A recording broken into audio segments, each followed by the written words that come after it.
another episode of Help with Natalie Cuomo. I'm here with amazing comedian Hannah Roeschlein. How are you? Hi, Natalie. Thank you for having me. I'm fucking thrilled. Yay! Thanks for being here. So you came up in Indianapolis to be exact. Yes. It's the one and only place in Indiana basically doing comedy on a semi-regular level, so.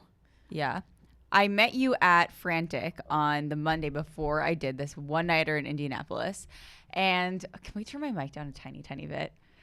Okay. And you're like, oh, hi, you're going to Indiana. I'm from there. And then I went there and I met Thad and Dyke Michaels.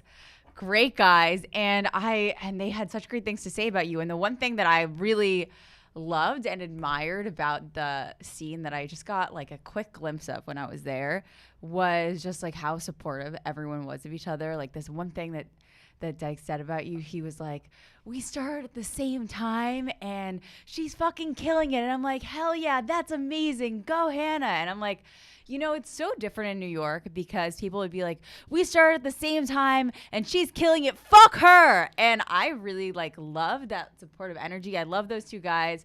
And I worked with you again at the Stand. You're fucking hilarious. And I was like, what better person to bring on my podcast? Catch you while you're in New York. I couldn't be happier, dude. I've been following your journey in the past couple of years, you know, and in the ex-wives club of certain things and your rise. And I just am happy to be on this other side of the table with you. Aww. You've always just been such a doll to see growing out there in the office, you know. But yes, Indiana's nice in the way that we leave a lot to the imagination as far as the entire state, things to do, politics. However, in the Midwest and Indiana especially, there's a pervading sense of just like humanity and others and, you know, just that small town or, you know, rural sensibilities as far as the way you're going to treat others. I mean, you can be a raging cunt, you know, out and about, but you're going to be seen so quickly at home that way. So you really better be so good at whatever you're doing if you're going to adopt a stance that's kind of double middle fingers to your peers. Like Indiana, you know, that's not just like a place where people are like, that's a mecca for comedy. Right. They're like, how did you do all your comedy there? And it takes so long for you to get out. But I was also like, that's my family, my humans. You know, that's where I started to headline there last year, and I still do that, you know. And it is beautiful to still hear my friends not heaping abuses on me while I'm gone away from home.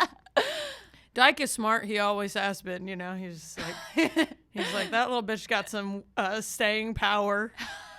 I might as well just be attached. And, no, I don't think it's just, I mean, yes, but I do think that he knows he's my perpetual opener in the future if anything pops. So good to hear you say those kind things, Dyke. You're still right there in line. I haven't forgotten about you being gone.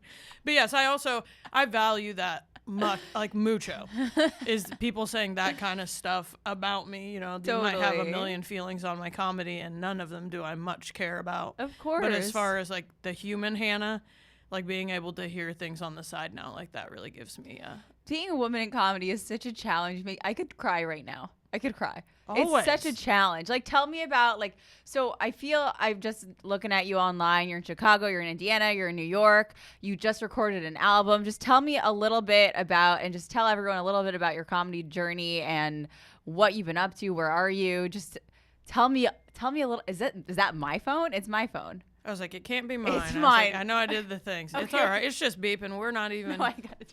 You're like, must. It's me.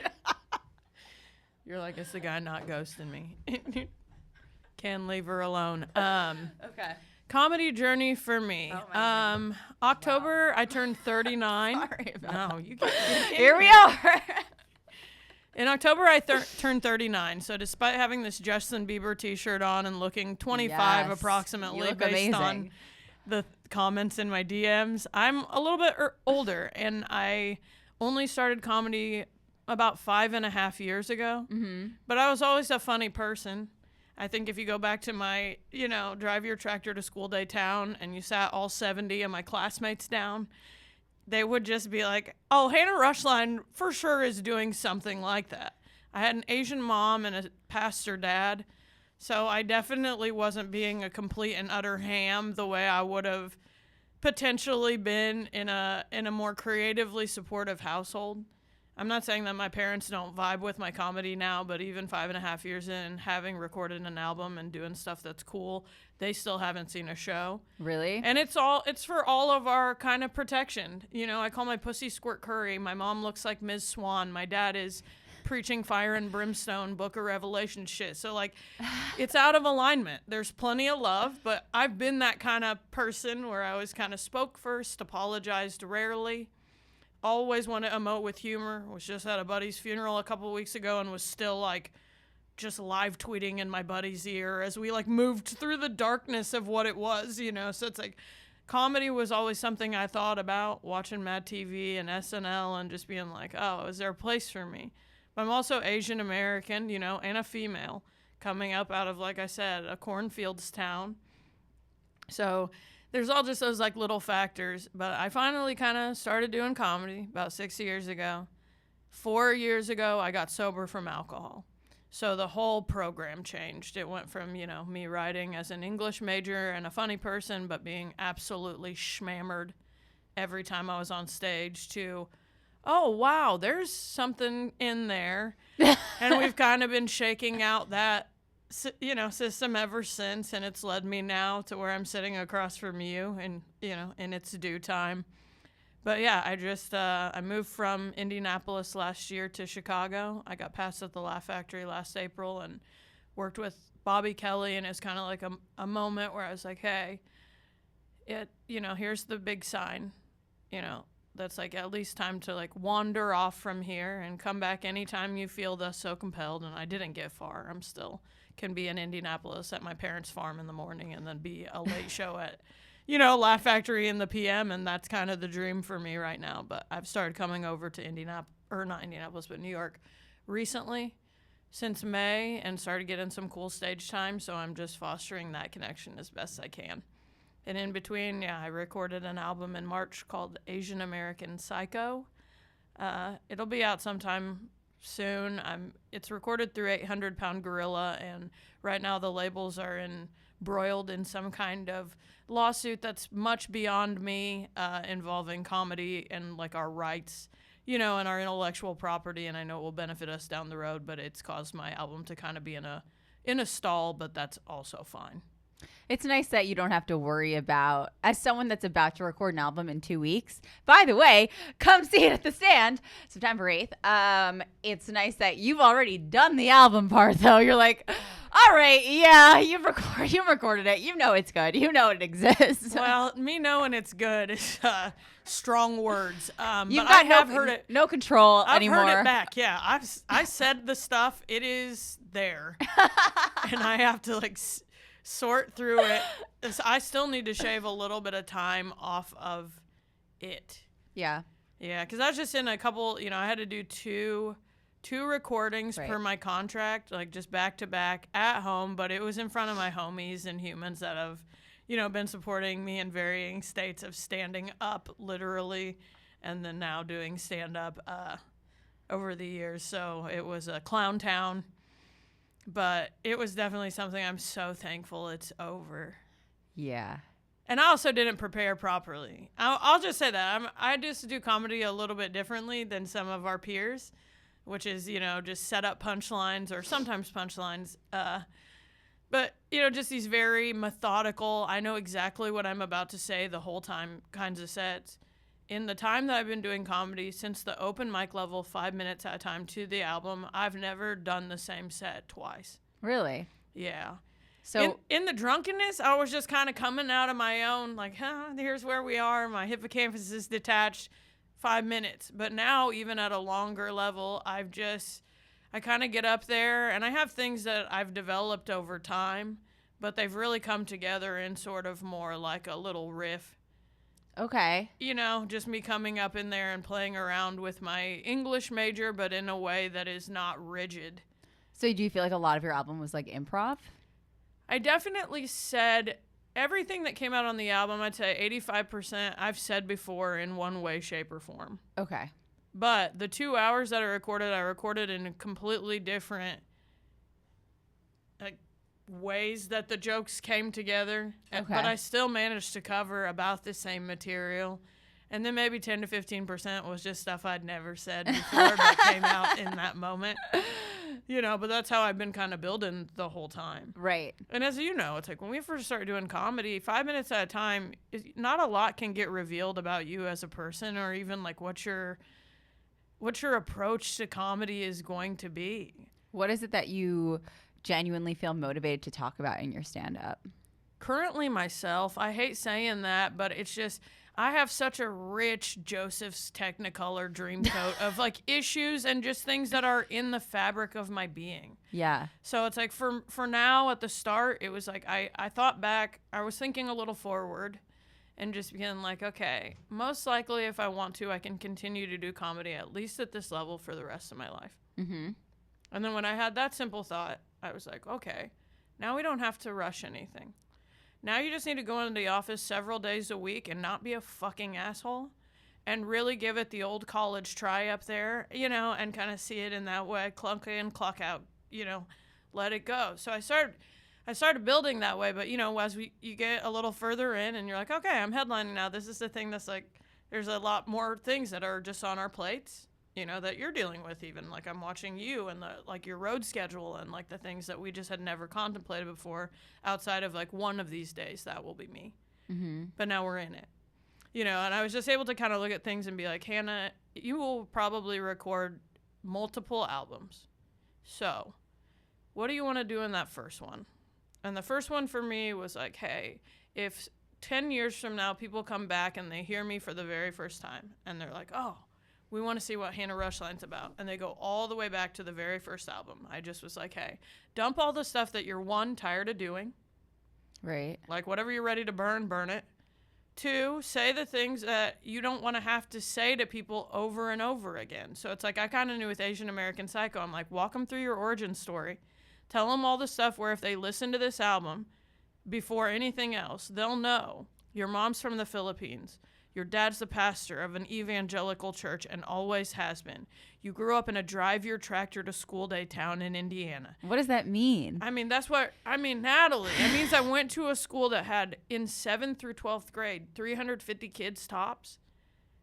Like, people drove their tractors to school. We had a designated day for it, and half the parking lot would fill up with, like, John Deeres and combines and stuff like that. Did you fit in with those people? I was popular, but it was... I could see you being popular, sure. I was extroverted, and I was still, even through popularity... social butterfly. Bullied, in my own way. I was sticking out like a sore chopstick, even half white. That's how how homogenized that milk over there was, I got called things like that. You hear me talk about it on stage, like a lot of slurs that had nothing to do with me. Right. Like spick and chink and gook. And I'm like, I'm half white, half Filipino. Right.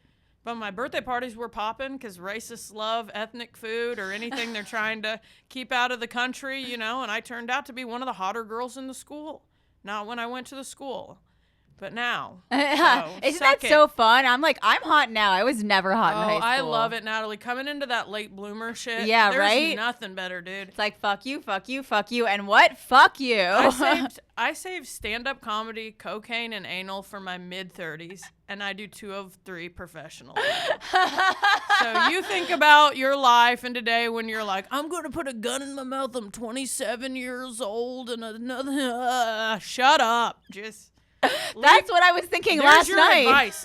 Here's your advice. Leave the light on, dude. If you leave the light on at some point, you can turn that beat around. Like I said, 4 years ago only, I was still just like railing coke and drinking 10 to 20 drinks a day. It's that legitimate, and now it's not. So nothing in me, as you can tell. Like, yeah, I was a popular kid who was funny and loved humans. But there was a lot of things that were happening in that in-between that did not manifest themselves the way we are right now. So just let that be known. Like, whenever you get around to doing the things that are within you, they are still there. And know at any point, time, if we don't have to get into it not being linear, but it's just like, it's available. And there's plenty of space for you and whatever it is, you know, not to get meta about it, but like I'm thankful that I didn't check out a million times like I thought about. Like, so you mean, so Yeah. is that the best advice you've ever received? I mean, from myself right now Yeah. to you, kinda. The advice I was gonna say is something I wrote down in my agenda book in Clay City High School, so probably circa 2000, my sophomore year, and I was probably being like, oh, I'm so deep out here in the ethers. But I love to read. Reading was like one of those things that I started reading as a 3.5-year-old, and in small town Indiana, it kind of saved my life. It was like I could see and be everywhere that I wasn't. Mm-hmm. You know, because it's so limited. Like I said, kindergarten through 12th grade, I never knew anyone in my town to be gay, Jewish, and Asian that didn't live in my house. You know, those Right. things right there. It's like, huh? Yeah. You know, and in the being ultra religious, like I was raised to believe that like Ruth Bader Ginsburg was like a witch. Right. You know, so it's like, how do you even come into your like own voice in those manners? You know, but I wrote down something. I think it's attributed to Julius Caesar. It's 2 words. It's on this tattoo on my arm inside the pencil, but it says festina lente, which just means in the Greek, hurry slowly. And way back when, that sat funny with me, you know, just in a way where I was like, okay, I really I resonate with that. What does that mean to you? Well, now, kind of looking at it all through a lens of experience and understanding, and even with comedy and everything that we're doing, it just means like have a little bit of, you know, gumption. You're gonna have to like get after it.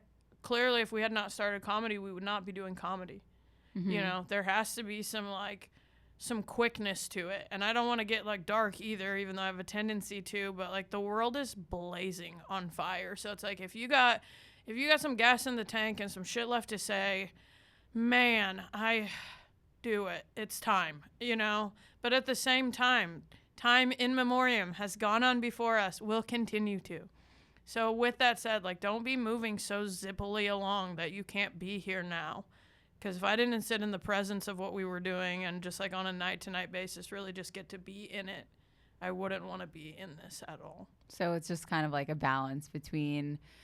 It really is about that. It's about that balance, and it's so hard to find. For sure. And it's, for, you know, it's holding space for 2 things that are completely opposite. Right. Which human beings don't always like to do. You know, we don't like to consider that, you know, there's potentially, you know, God and science have relevance. Yeah. Or, you know, hurrying and, you know, slowing down same time. But you can. It is a very difficult thing to do. I mean, I find in this industry specifically, or in my life, it's a common theme, just like that. I definitely have the hurry part down, but I definitely do not have the slowly part down. I mean, that's a tough one for me. For sure. And I think even if you think about the things that people say about us or the nice things that you were able to hear about me at home in Indy, it's like, if I don't have that slow down, I will never get to know anyone in the way that causes them to talk about me like that.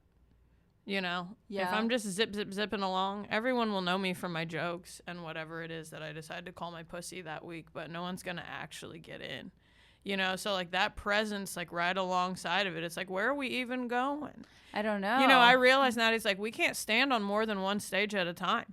We can do multiple reps in a night, but only one at a time. So like, I really have to force my brain constantly to be like, buddy, whenever you look at everyone else's schedules and you're like, oh, am I doing enough? What about this? I've never done that club before, or I didn't even think about that, or that festival, or whatever. And I'm like, Hannah, one thing at a time. Quit. Like, do you put multiple bites of food in your mouth? I do. I mean, you can't, you know, but at the same one, finish it. Let it digest a little bit, you know? See, I find myself like, I've just been trying to do a lot more with a lot less.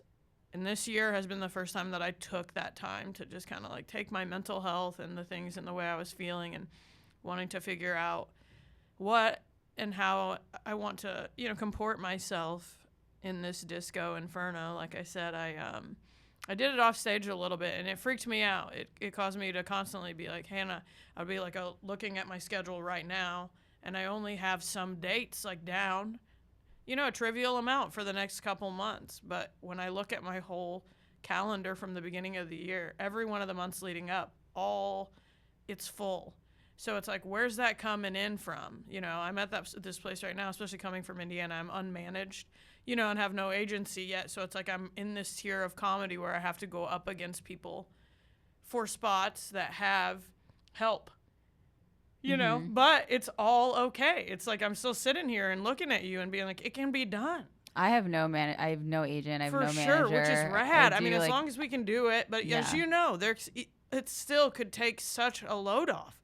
Yeah.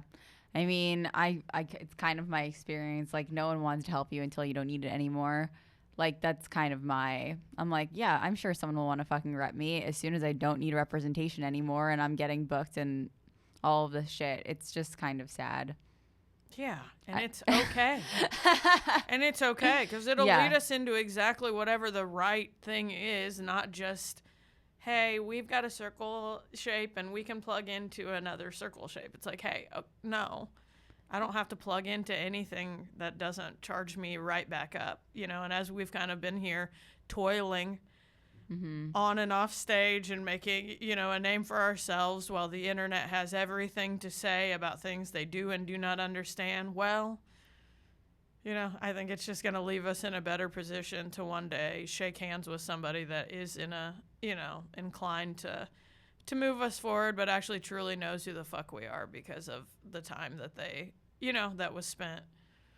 Yeah. I mean, I feel definitely like a huge sense of pride in doing everything myself because, I mean, I just literally, and I know other comics that do, just like there's such a big sense of pride when you're like, I've done every single thing my fucking self. Like, of course, like there are people that have been kind to me, but like, you know, when you're not managed by anyone or no one's helping you, you're just kind of like, there's almost like, it's not a resentment, but there's almost like, there's a stress that comes with it because you're just doing a million things at once all of the time. And it's hard because it'd be nice if someone helped you and like, you know your value. So you're like, I know my value and I just wish that, and you know, the weight that would be off your chest if someone could just like help you do this one thing. It's like I'm on Shark Tank and I'm like, and they're like, well, what do you need this? What would you do with our money? And I'm like, this is exactly what I would do with your money and time. Like, I know what I would use you for. I am like my own business. Like I like don't necessarily like see myself just as a performer, just as like an online presence or anything. I see myself as like a full ass business. Like I'm running a podcast, I'm running a Twitch channel, I'm running a Patreon, and I have my stand up and I'm running my tour dates. So I'm like, I am running a full business. I know exactly what I would use a person for. I know exactly what I would use a producer for. I don't have a producer for my podcast. I know exactly what I would use all of these things for. Yes. If someone were like, well, what would you use me for? Well, Jesus, I know exactly what. I know exactly how we would both financially benefit. But yes, but the only way to even get into those kinds of thoughts right. are alone. You know, and I also have to look at things all the time where I'm like, okay. Yeah.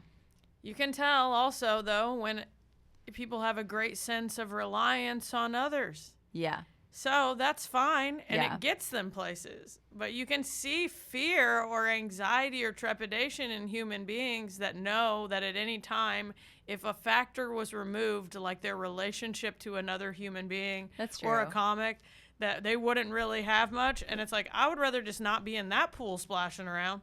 You know, I'd rather be over here like we are every day, having to kind of put seeds in the ground and see what gets germinated and fucking turns up and, you know, here, there, and everywhere, aside from just feeling like I'm in some kind of position that I can't wiggle free from. I think that was something that always bothered me when I was growing up, is that I always had this kind of rogue spirit and I was anti-establishment. And I was like, who said? Whose rules? You know, and not that I wanted to act up, but I just was simply like, on whose authority? The king's?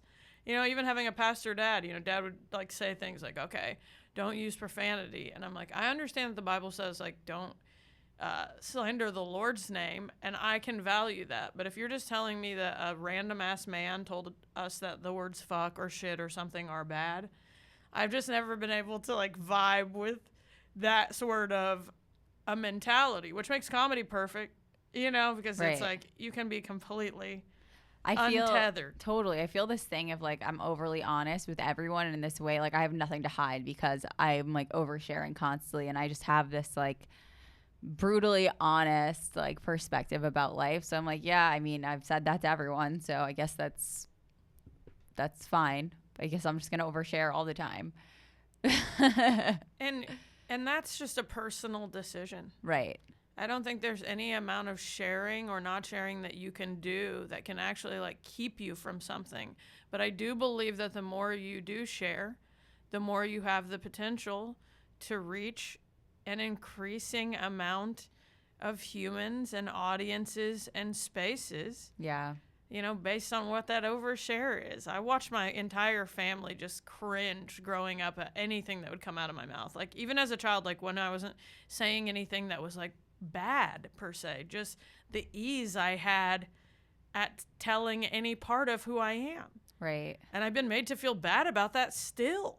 Yeah. You know, where it's like, hey, you know, my dad tried to say something to me recently around the time of the album where he's like, you know, God would bless your comedy more fully if you weren't profane about it. And every time you make fun of me and your mom on stage, it's kind of going against the honor your father and mother part of the Bible.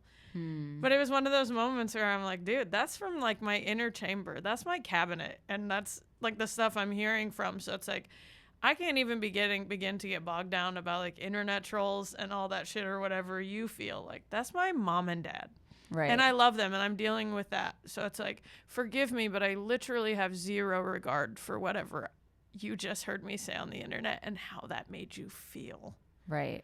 You know, Talk to me more about like, so your parents have never seen your stand-up at all. Like, how did that even happen? What happened when you told them like, hey guys, I'm doing comedy? Like, has this been like a journey of them not accepting you, then accepting you, or it just kind of like is these slow things like that? Well, that 15 years of me problem drinking kind of like revealed all things. Right. You know, it was such a heavy level of alcoholism that there was like nothing that I could hide. Potentially, I kept things as under wraps as I could. You know, I wasn't at home drinking in front of my parents. Like, I don't drink at the house. I never have. Right. Ever. You know, but that doesn't mean I wasn't like hungover there coming home for Thanksgiving. You know, almost went down a plate of mashed potatoes and lo mein one holiday off a Coke bender. You know, it's just like, that ain't the vibes. But like, but they're aware. You know, they've bailed me out of jail. There were just these kinds of things where they were. You know, I've just been in possession of my brain and an uncanny confidence from the very start. Mm-hmm. And so they've been there. So, and in a lot of ways, they've seen me do more comedy than anyone will ever. Okay. You know, and in fact, I even told Dad I wasn't trying to be like an asshole about it, but we kind of got in one of those days when he was talking to me about that kind of stuff. And I'm like, homie, I'm not trying to be like shitty when I say this, but I'm good at this job and I could keep it up. I've got like the staying power, you know, and the resilience like necessary to make comedy like okay and bearable and even find like peace and love and truth in it. But I was like, so don't get it twisted. In the future days, like, I know how to work clean. Like, I've made you and Mom laugh since I've been a kid. You were a pastor the whole time.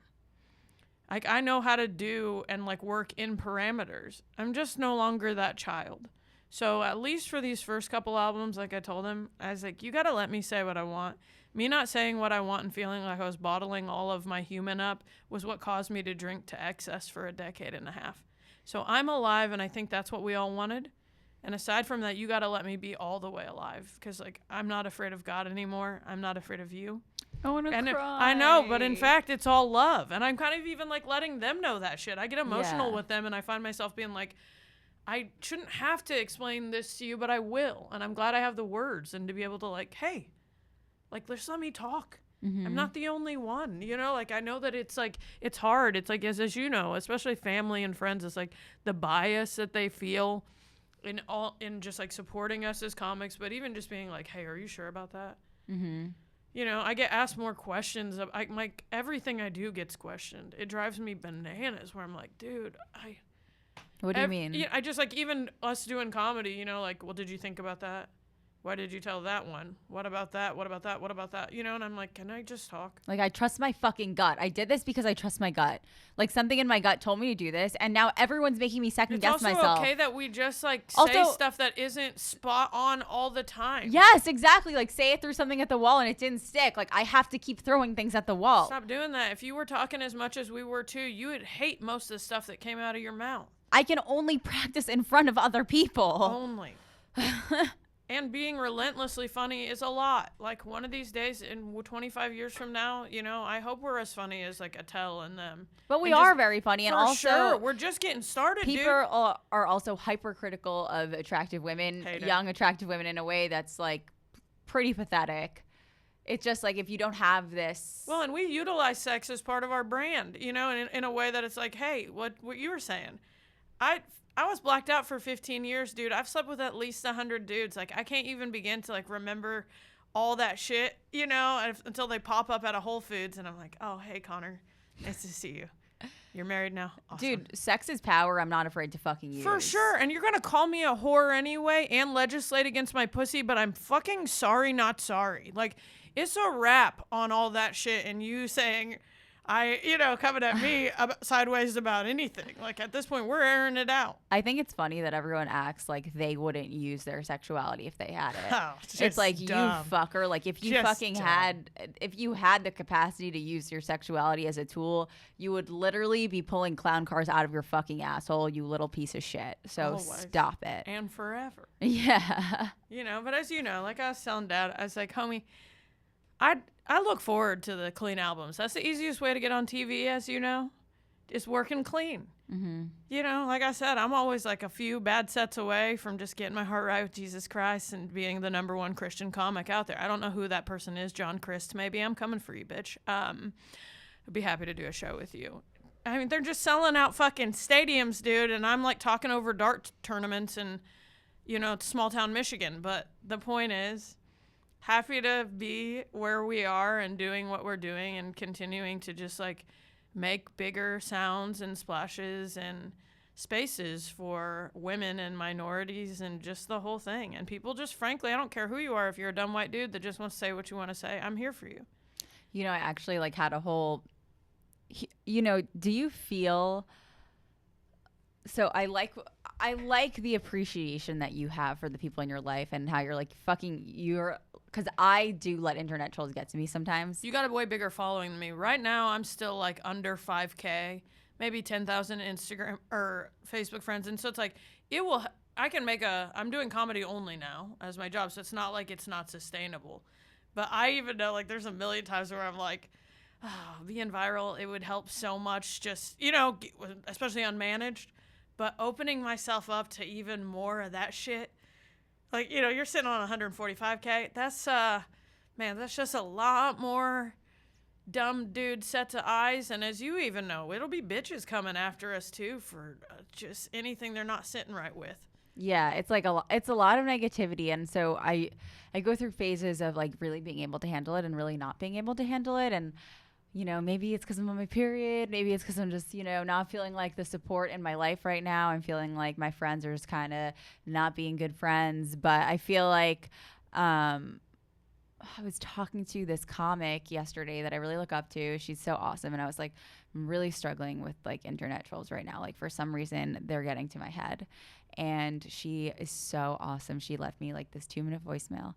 And she was like telling me about her experience with it. And she was like, she said she almost finds herself like looking for the negative comments. Like she almost feels like addicted to looking for the negative comments. And I'm like, it's kind of true. Like I feel that once you kind of get started, you're just like, I keep going back and looking for like more negativity. And I don't know why. I'm just like, I don't know why. I'm just like, let me go back and like look for more mean shit people are saying about me on this.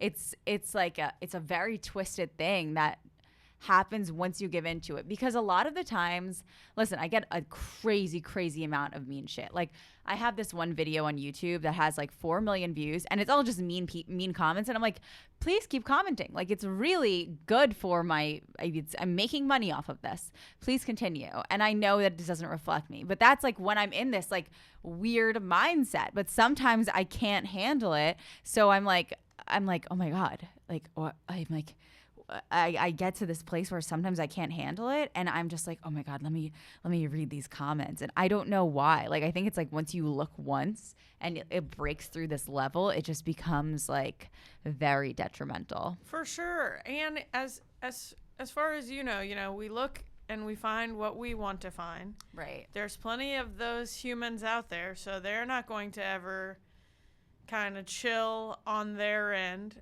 You know, it sucks. Like, I just recently, Laugh Factory in Chicago put up like a little clip of mine on the grid, and the first comment came from a dude, and it just said, "Not funny." And I still think about it. It was like 8 months ago. That's all. You got to get thicker skin. But it just, in a way where it's like, but that's also just where it's like the fact Yeah. that that's still just like bouncing around in some Right. way in my internal screensaver, you know, those old ones when we were young. It's just those little lasers going across, you know, and it's just like those little feelings are going there. But that's Totally. another reason why I had to start. Like last year, I developed like a regular meditation practice. Really? And yes, and I honestly. It's all I could talk about if I wanted to, because it created so much space for me, Natalie. It just like allowed me to. Very my healthy. sister calls it like brain showers, and when I started thinking about it that way, where I'm like, oh yeah, we are addicted to our own personal hygiene, and you have no problem when you get shit on your hands going and washing it off, but your brain is accumulating residue from all kinds of things at all times, probably more than even your physical body, and just like the shitty way you talk to yourself or coping mechanisms, things you hear online, you know. So meditation is what allows, you know, a little bit of that to be degunked. Wow. And, you know, and the thing is, I'm super ADD. Oh, I'm super ADD. Yeah. So, like, the whole time when I'm meditating, I'm always like, boy, I am fucking this up. Like, you know, my brain's over here like, Adam, or random people like things. Like, I want a bagel later. But my sister has basically told me, and even all the reading that I've been doing lately, you know, meditation is just it's in the snapback is where the power is. So, like, anytime you're in there and your brain goes, squirrel, the second you just have to pull it back in, like a rubber band, that's the meditation. So we can get into these areas later where you're like, oh, I'm just out on a bliss cloud. But a lot of it is just a little bit of power washing. So if you can hear me and you want to take anything from this legitimately, breath work of any sort has just, like, created so much internal RAM for me and space, and like allowed things where normally it would have triggered me, like what you're talking about, people having XYZ to say about every single thing in my life. But somehow now I wake up and I just find a lot of like those little feelings that I'd had before about stuff falling away. Right. You know, the return on investment is just very high. I need to get my self-care practice is just really lacking. I'm so excited because I'm going to LA tomorrow for a week. Cool. Love that. I think it's going to be very good for the brain because I'm just doing 3 shows. Good. And I'm not going to stream on Twitch. I'm not going to record any podcasts. So I'm just doing, I'm just doing 3 shows in 6 days. No podcast, no streaming. It's almost like a vacation. It is. It's not, but it almost is. But it can be. I only have 2 days off, but it's almost like, it's like comparatively to what I do on a daily basis, it's like going to be chill. For sure. So I am pretty stoked. I feel like it could be mentally a refreshment. Yeah, and you're going to Cali, so if you want to kind of get into the ethers of, you know, healthiness and mindfulness, right, that's the place to do it, dude. Some sunshine. You're gonna get $60 worth of smoothies at Erewhon. Yep. You know, Haley Bieber's got her little $20 banger in there. Go sit out and just gaze upon the sea. Take some time to reflect. They're doing stuff over there. You know, go hike. Go get that stuff moved around. Like the nice thing is I'm getting better too about like just a little advice I'd give anyone when you're trying to get back into things and the things that you know to be good. The things that are like every single time you do them, you feel better. Like working out. Like don't like it, but you do. Flat out, you will. It's how that works. But I've kind of gotten far away from some of that, and I've been in like abusing sugar and just doing all kinds of other things aside from drinking. So I'm just like, all right.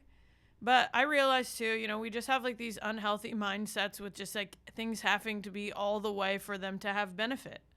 Right. You know, if we can do a 10-minute set and that be the only thing we do at night, we can do 20 minutes of breath and that be sufficient too. And I'm getting better about being like, hey, you don't got to be lost in a cloud for an hour. You don't have to crank 2 hours at the gym. You just have to make sure you're starting to microdose any of the things in you know, that allow for true, like, healing, repair, peace. You know, just those words that we truly want and wish for, and wonder how we can incorporate them into a zippity-doo-dah sort of program. But they're in there. You know, it's like, even with a little bit of breath, like, you can take a day where we work, but you can take 20 minutes to yourself and it'll feel like 5 o'clock somewhere. Okay. Anytime. I've, like, locked myself into the, like, breastfeeding rooms at, like, the airports before to get a meditation in before a flight. I need to meditate. It can just get done, dude. And I can give you all this information later. Anyone, you know, if you reach out to me later and you're like, hey, what's that Kundalini that you're doing? Because this, my sister teaches it. It's a very specific type of breath work that I do. And it's active and it's nutty.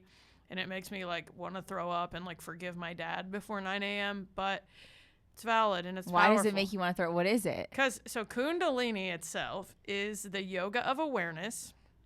Isn't it like they wear the white outfits and then they go, like, for then sure. they say a word out loud and it's chanting? So mantras, all that. It sounds very fun, very up my alley, very fun. I'm taking you into Kundalini sometimes. I want to wear the outfit. Dude, when we're in New York. I like an outfit. Rama Institute. I like to feel like part of a family. Go get him. I don't even. That's how my ex got me. He made me feel like I was part of a family. It was a lie. You still are. Gas Digital is forever in and with you. No.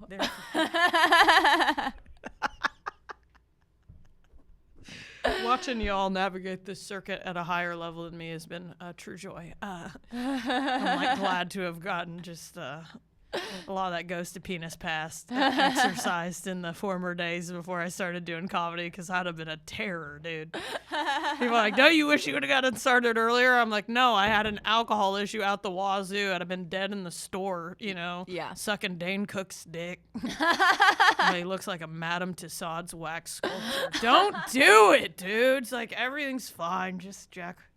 It's all fine. This is not my advice. We're not getting into this. But yes, Kundalini, though, we can do it anytime. They actually, California itself, Venice has the Rama Institute, and then New York here. And it's just somewhere down here in Manhattan. But basically, the Kundalini, it's like, when you see it, like, if there's hardly anything. If you, like, Google it, you're not going to pull up a shit ton of stuff about Kundalini. It's like, it's not like a secret, but it's something that's, like, tedious and hard. You know, my sister will be like, she teaches it, so we do, like, a twice a week Zoom. We did it this morning, you know, and so she'll be, like, talking. I was be quiet, you know, thinking about whatever. And then Carmela will be like, okay, so this next Kriya, the ancient yogis said that this one will scrub the subconscious. And immediately I'm like, oh, fuck, I hate this. What's going to happen? Just something wild. And then you do something like twist your shoulders back to where they're nearly dislocated, and then you make, like, an O with your tongue, and then you start some kind of, like, little tandem breathing. So basically, Kundalini is all these things where it's the whole basis of it is to create new neural pathways. So imagine that the only way to create a new neural pathway is to do something you've never done before, but you're doing it now with your breath. So if you're thinking in your brain, you're like, what does that even look like? Exactly.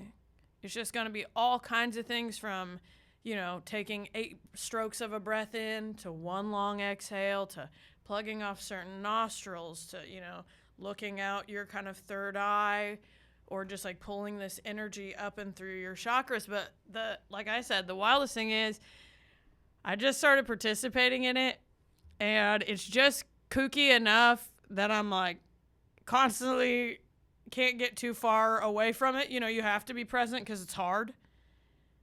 But it's also... This is like meditation for people with ADD. No doubt. It's definitely a meditation for people with, like, that are, like, former addicts.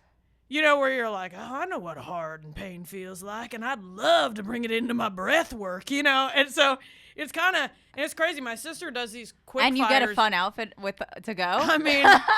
You got to get that outfit separately. They don't sell it. You got to go get your head wrap and your shit right on your own. But do you have one? No, dude. I just always wear something that's kind of, like, loose. And I've only been to 2 proper Kundalini classes. Do Zoom. Yeah. So I could just be sitting in my sweats. I could turn my camera off and have nothing on at home, you know, to do the Kundalini. But if you go do it in the actual, like, places, they're usually 90 minutes minimum. So that's what makes Kundalini so wild and why they can say outlandish shit. Because, and I don't even think it's outlandish, you know, like when Mel's like, okay, the ancient yogis, when they developed this Kriya, you know, they were out and they spent like 1,000 hours out in a cave doing whatever, you know, and she's like, but this will, you know, bring eternal beauty or whatever it is. And you're just kind of like, how?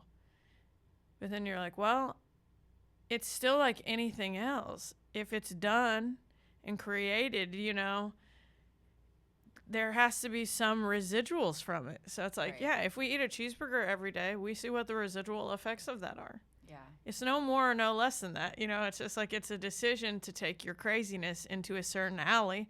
And I found that this particular alley has really taken a pretty manic person and a person that's like you said, oversharing, no inside voice, babble of a stream of consciousness in a human, and really kind of just let me sit and be. And now I can be like, oh, I know when it's time for me to open my mouth and let some things come out. But otherwise, like, it's caused me to be like, hey, we ain't even got to chime in right there.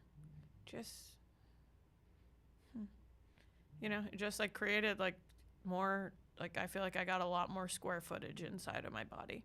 Wow, that's inspiring. It is. It's good. And it's so doable. And it has nothing to do with comedy, you know? I love this. We need to pull, speaking of kooky fun things, I pull a tarot card at the end of all of my episodes. Yes. And this is a new deck from Marsh. He is awesome. This is the Cosmic Cunt Tarot. Do you want to shuffle the deck? Of course. I am going to check out. Okay, the first thing I'm going to do is I'm going to look up Kundalini on For YouTube. sure. Or you can just do a class with me whenever you're on like Mondays and Wednesdays or whenever we do them. Or even I can give you codes later for the like on demands.